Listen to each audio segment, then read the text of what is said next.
warahmatullahi taala wabarakatuh. Salam sejahtera untuk semuanya. Alhamdulillah kita bisa berjumpa di hari ini untuk melaksanakan kegiatan pembelajaran. Tak lupa saya ucapkan kepada Anda selamat sudah naik ke kelas 12 dan semoga di kelas 12 akan lebih baik lagi dibandingkan di kelas sebelumnya. Di kelas 12 untuk pembelajaran pendidikan Pancasila dan kewarganegaraan, nanti Anda akan dibimbing oleh 3 orang guru. Siapa saja mereka? Kita lihat profilnya berikut ini.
Itu tadi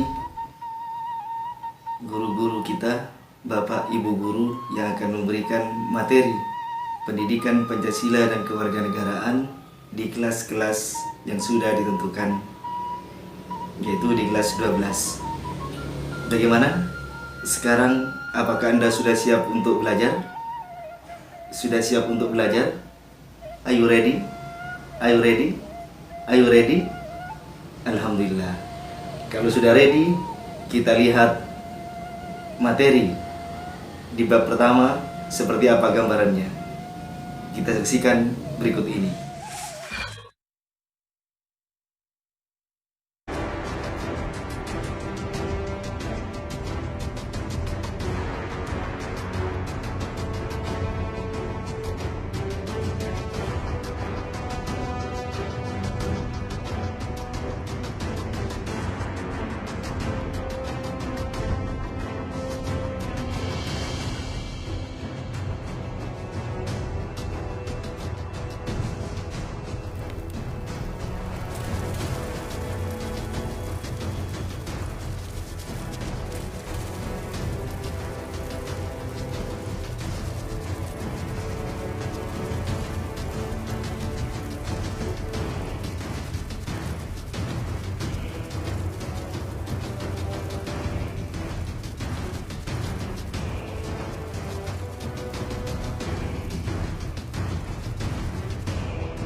Di bagian pertama, di bab 1, kita akan membahas mengenai kasus-kasus pelanggaran hak dan pengingkaran kewajiban terhadap warga negara.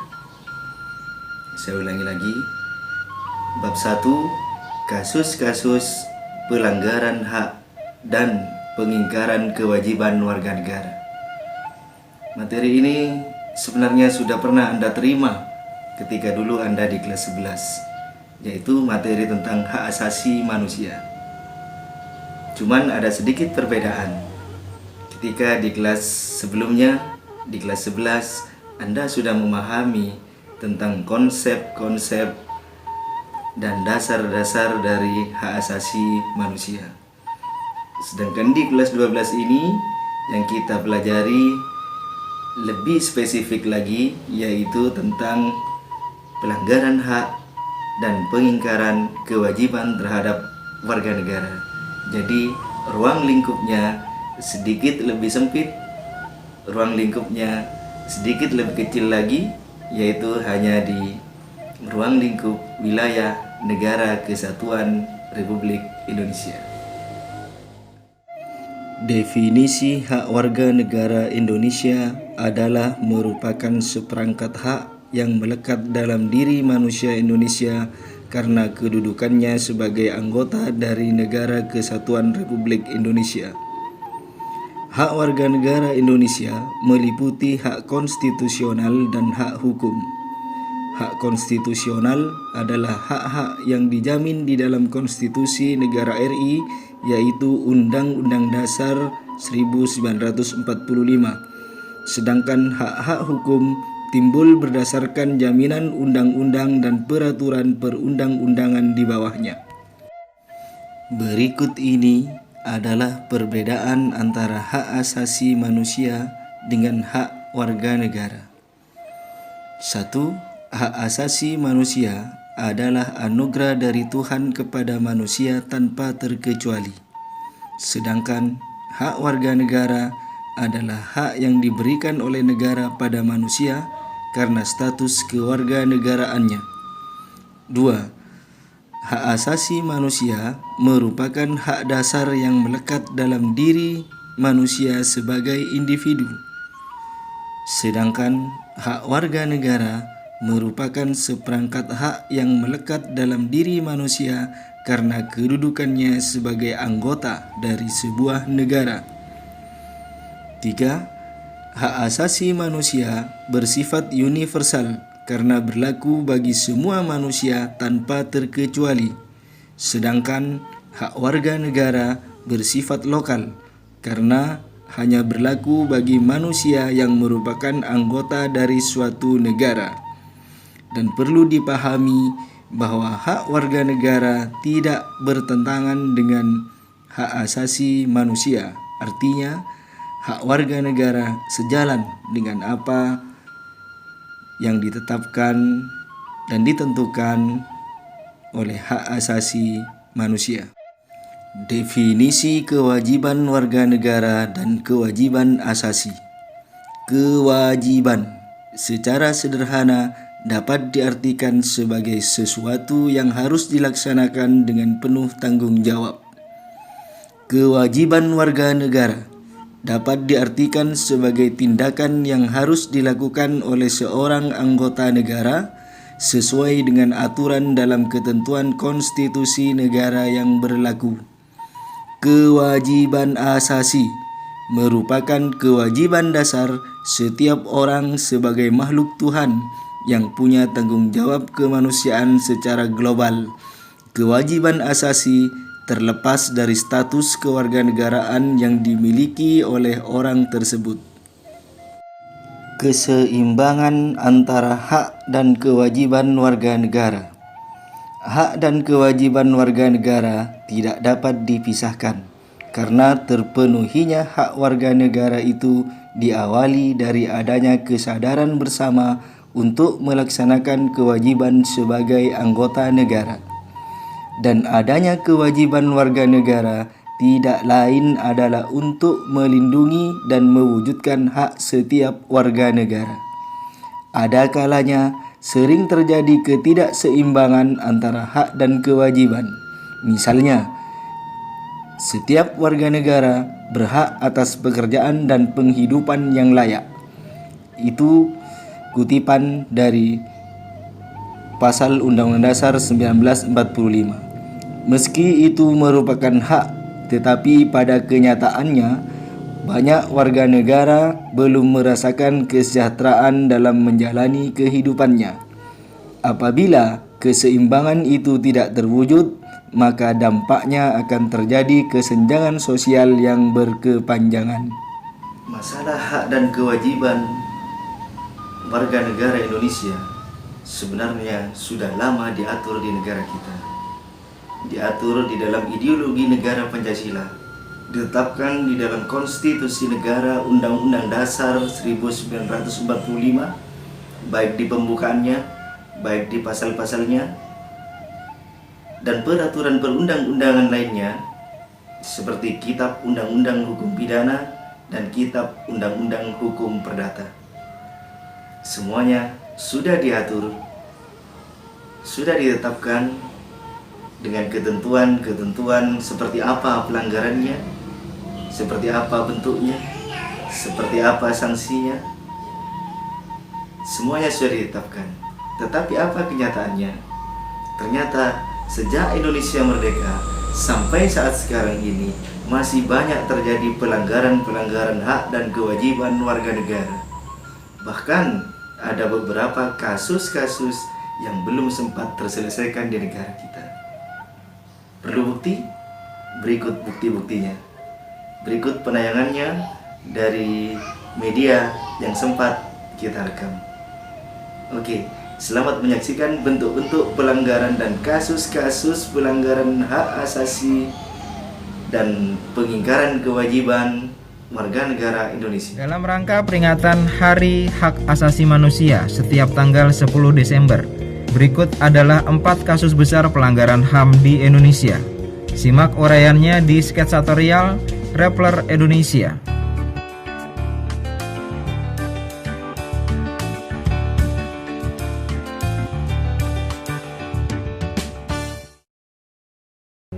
Yang pertama, kasus tragedi 1965-1966. 6 orang jenderal dan seorang perwira tewas dibunuh dalam peristiwa 30 September 1965. Pemerintahan Orde Baru kemudian menuding Partai Komunis Indonesia (PKI) sebagai dalangnya. Ratusan ribu dan jutaan jiwa melayang akibat efek dari malam berdarah itu. Yang kedua, kasus Petrus tahun 1982-1985. Penembakan misterius atau Petrus adalah operasi celurit, operasi rahasia pada zaman Orde Baru dengan dalih mengatasi tingkat kejahatan yang tinggi. Operasi ini meliputi penangkapan dan pembunuhan terhadap ratusan orang yang dianggap mengganggu keamanan dan ketentraman masyarakat. Pelakunya tak jelas, tidak pernah tertangkap dan tak pernah diadili. Ketiga, tragedi Semanggi dan kerusuhan Mei 1998. Pada tanggal 13 Mei sampai 15 Mei 1998, terjadi kerusuhan masif yang diawali oleh kondisi krisis finansial Asia yang makin memburuk, serta dipicu oleh tewasnya 4 mahasiswa Universitas Trisakti yang tertembak dalam demonstrasi pada tanggal 12 Mei 1998. Meski pengadilan militer pada tahun 1999 telah memutus Tim Mawar sebagai pelaku penembakan, namun belum diketahui siapa dalang dibaliknya. Keempat, terbunuhnya aktivis HAM Munir Said Tholib. Munir ditemukan meninggal di dalam pesawat jurusan Jakarta-Amsterdam pada tanggal 7 September 2004. Ia adalah salah satu aktivis HAM paling vokal di Indonesia. Namanya melambung sebagai seorang pejuang bagi orang-orang hilang yang diculik pada masa Orde Baru. Hingga kini kasus kematiannya baru mengadili pilot maskapai Garuda, Polikarpus Budihari Prianto, yang mendapat vonis hukuman 14 tahun penjara karena terbukti berperan sebagai pelaku yang meracuni Munir dalam penerbangan. Namun banyak yang meyakini Poli bukanlah otak pembunuhannya.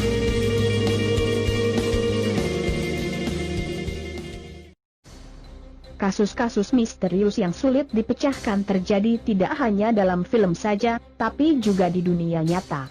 Bahkan kenyataannya di Indonesia kasus seperti ini juga tidak terjadi sekali atau 2 kali saja. Selama ini, beberapa kasus misterius telah terjadi dan belum tuntas penyelidikan masalahnya. Meski sering disorot media hingga saat ini, kasus besar yang menjadi sejarah pahit hukum di Indonesia ini masih juga belum terungkap ujung pangkalnya. Pemirsa, kali ini UCT TV akan merangkum 7 kasus besar dan terpahit di Indonesia yang belum juga berhasil diselesaikan, yakni sebagai berikut.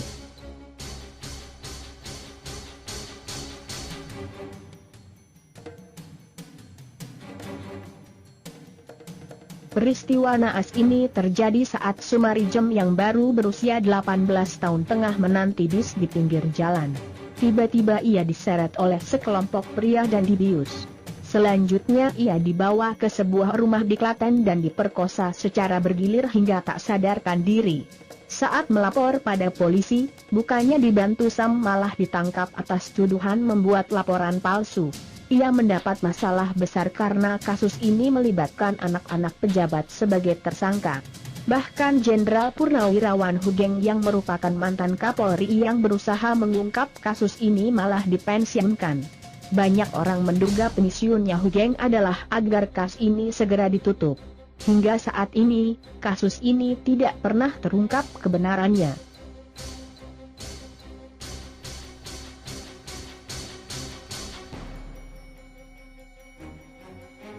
Tahun 1998 lalu, 13 orang aktivis diculik paksa oleh militer dan tidak ada yang tahu di mana keberadaannya hingga kini.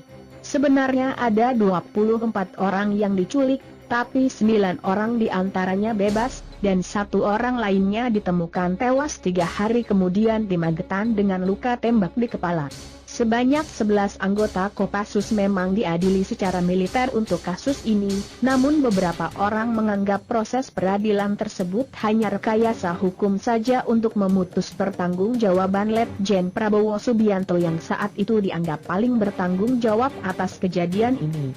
Meski proses peradilan telah usai dengan 11 anggota Kopassus yang mendapatkan hukuman, nasib 13 aktivis tersebut tetap tidak diketahui.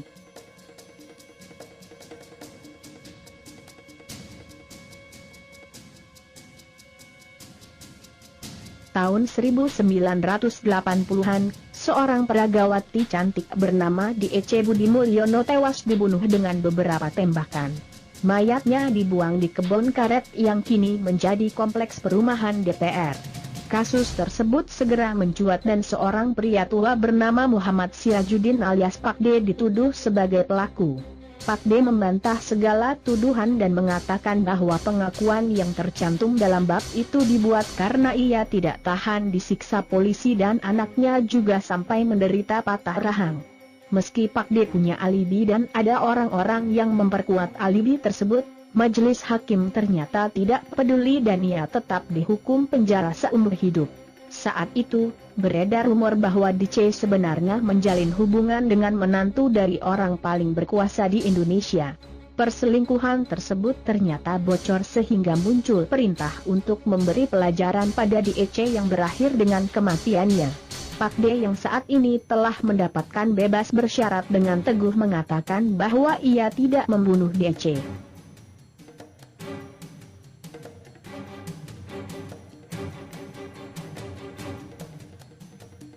Udin, seorang wartawan harian Bernas di Yogyakarta tewas terbunuh oleh seorang tamu misterius yang menganiayanya. Ia adalah sosok wartawan yang kritis terhadap pemerintahan Orde Baru dan militer. Yang jadi masalah, kasus ini jadi sulit dipecahkan karena Seka Edi Wulyanto dilaporkan membuang barang bukti ke laut dan mengambil buku catatan Udin dengan alasan penyelidikan. Tidak hanya itu saja, beberapa orang juga dikambing hitamkan sebagai pelaku, meski pada akhirnya tidak ada yang mengakui pembunuhan tersebut. Bahkan seorang wanita bernama Tri Sumaryani mengaku diberi imbalan uang agar mau mengaku ia punya hubungan gelap dengan Udin dan suaminya membunuh wartawan tersebut. Hingga kini belum jelas siapa sebenarnya yang membunuh Udin.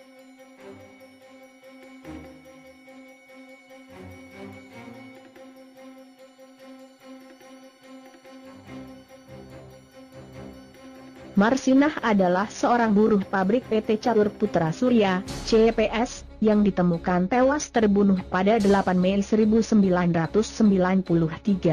Hal tersebut bermula ketika karyawan pabrik menuntut kenaikan upah, agar sesuai dengan himbauan Gubernur Jawa Timur, 13 orang buruh yang dianggap menghasut segera dibawa ke Kodim Sidoarjo. Marsinah sempat mengunjungi rekan-rekannya, tapi pada pukul 10 malam ia menghilang. Mayatnya baru ditemukan 3 hari kemudian. Hasil otopsi menunjukkan bahwa ia mendapatkan penganiayaan berat. 8 orang petinggi CPS diam-diam langsung ditangkap tanpa prosedur resmi. Mereka juga mengalami siksaan fisik dan mental saat diinterogasi dan dipaksa mengaku menggelar rapat untuk membunuh Marsinah. Di pengadilan, Yudi Susanto selaku pemilik PT CPS mendapat hukuman 17 tahun penjara sementara stafnya 12 tahun penjara. Namun setelah melakukan kasasi, mereka semua dibebaskan dari segala dakwaan. Hingga kini Marsinah belum mendapatkan keadilan karena tidak ada seorang pun yang ditangkap untuk mempertanggungjawabkan kematiannya.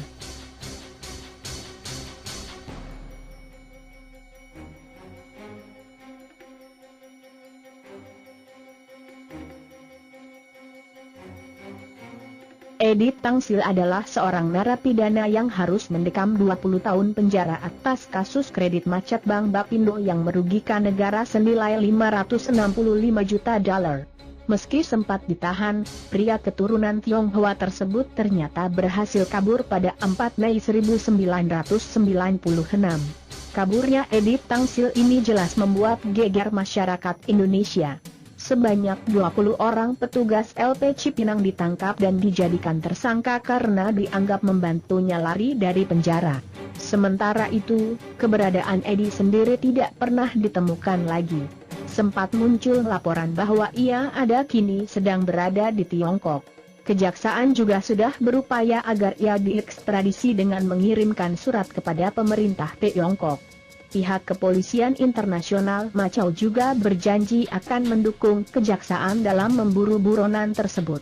Namun sayang, hingga saat ini usaha untuk menangkapnya masih belum membuahkan hasil.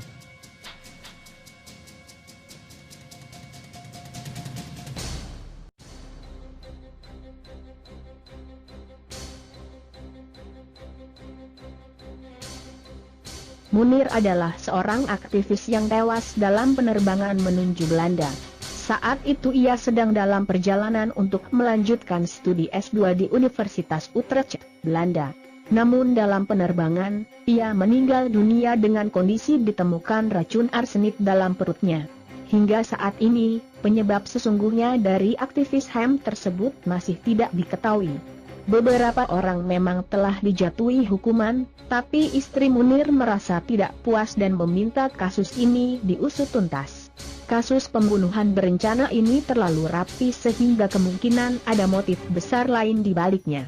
Apalagi melihat posisi Munir sebagai aktivis yang kritis mengkritik permasalahan HAM di Indonesia.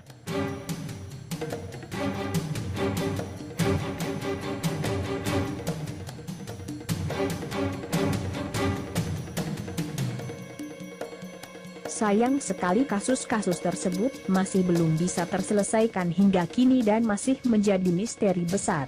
Hal ini menunjukkan betapa terkadang hukum di negara kita masih sering tajam ke bawah. Semoga kedepannya semakin banyak orang-orang jujur yang berusaha menegakkan keadilan. Tapi itu semua hanya bisa terjadi jika kita mau memulai dari diri sendiri untuk menjadi sosok yang jujur dan patuh pada peraturan. Sudahkah kita seperti itu? Pemirsa, itulah 7 kasus besar dan terpahit di Indonesia yang belum juga berhasil diselesaikan versi UCT TV. Dari penayangan video tadi, sudah jelas ada gambaran bahwasanya pelanggaran hak dan kewajiban warga negara di negara kita masih banyak terjadi. Itu tadi adalah gambaran dari kasus-kasus besar pelanggaran-pelanggaran HAM berat yang terjadi di negara kita. Sedangkan pelanggaran-pelanggaran HAM kecil, pelanggaran-pelanggaran yang menyangkut kepada harkat hidup individu di Indonesia itu pun sering terjadi di negara kita. Sering kita lihat baik di lingkungan sekolah, baik di rumah, baik di masyarakat, baik di lingkungan kita, itu sering terjadi pelanggaran-pelanggaran hak asasi manusia walaupun kapasitasnya masih dalam kapasitas yang sangat kecil. Yang jelas, apapun yang dilakukan oleh manusia dan itu menyinggung, menyakiti, melukai membuat tidak enak terhadap manusia yang lain, maka itu tetap dinamakan dengan sebuah pelanggaran hak asasi, termasuk juga pelanggaran hak dan kewajiban warga negara Indonesia. Setiap pelanggaran hak asasi warga negara pasti akan diikuti oleh pengingkaran kewajiban warga negara yang lainnya. Begitu pula sebaliknya. Itu adalah contoh-contoh dari kasus-kasus, contoh-contoh kecil dalam kehidupan masyarakat banyak sekali terjadi. Di lingkungan kita saja, di lingkungan sekolah, kalau kita melihat banyak sekali pengingkaran terhadap kewajiban warga negara, termasuk pengingkaran yang salah satunya adalah termasuk pengingkaran dari peraturan tata tertib di sekolah. Banyak sekali kalau kita mau mencontohkan, guru yang datang terlambat, guru yang tidak memberikan pelajaran, kemudian murid yang sembunyi ketika upacara bendera, peserta didik yang kemudian tidur di kelas, peserta didik yang ketika ulangan dia mencontek dan sebagainya. Banyak sekali kita menemukannya di lingkungan masyarakat. Orang yang tidak membayar pajak, orang yang lalai dalam tugas dan kewajibannya, itu semua bisa dikategorikan sebagai pengingkaran kewajiban terhadap warga negara. Nah, yang jadi pertanyaan sekarang, mengapa di negara kita masih sering terjadi pelanggaran hak dan pengingkaran kewajiban terhadap warga negara? Padahal komponen-komponen pembentuk kondisi aman bagi terjaminnya hak warga negara itu sudah ada di negara kita, dan sanksi-sanksi yang berat bagi pelanggar kewajiban warga negara itu sudah sangat berat. Akan tetapi mengapa pelanggaran itu masih tetap terjadi? Ini yang menjadi sebuah permasalahan yang perlu untuk kita pecahkan bersama. Masalah kita semua. Oleh karena itu, nantinya saya butuh sebuah solusi dari Anda untuk memberikan sebuah analisa dari pertanyaan ini yang Anda kirimkan. Untuk lebih jelasnya, berikut ini lampiran tugas kerja yang harus Anda selesaikan pada hari ini. Silakan disimak, dibaca, dipahami apa yang ditanyakan, kemudian Anda kerjakan, berikan analisis, dan kumpulkan kepada kami Bapak Ibu Guru. Jadi silakan dibaca, disimak tugas yang ada di layar tersebut. Anda baca pertanyaannya, Anda pahami, dan berikan komentar, berikan analisa Anda terhadap apa yang ditanyakan. Jadi kesimpulan awal yang bisa kita tarik pada pertemuan hari ini tentang makna hak dan kewajiban warga negara itu adalah bahwasanya hak dan kewajiban warga negara sebenarnya adalah bagian dari hak dan kewajiban asasi manusia secara umum. Hak dan kewajiban warga negara tidak bertentangan dengan hak asasi manusia, dengan kewajiban asasi manusia. Hak dan kewajiban warga negara itu sejalan dengan ketetapan-ketetapan yang ada di dalam hak asasi dan kewajiban asasi manusia secara global. Kesimpulan yang kedua, negara kita, Negara Kesatuan Republik Indonesia, itu sudah memberikan jaminan perlindungan terhadap hak dan kewajiban warga negara. Semuanya sudah ditetapkan secara jelas di dalam dasar negara Pancasila. Masalah hak dan kewajiban warga negara ditetapkan pada sila yang kedua kepada seluruh bangsa Indonesia, bahwasanya hak dan kewajibannya dilindungi oleh dasar negara.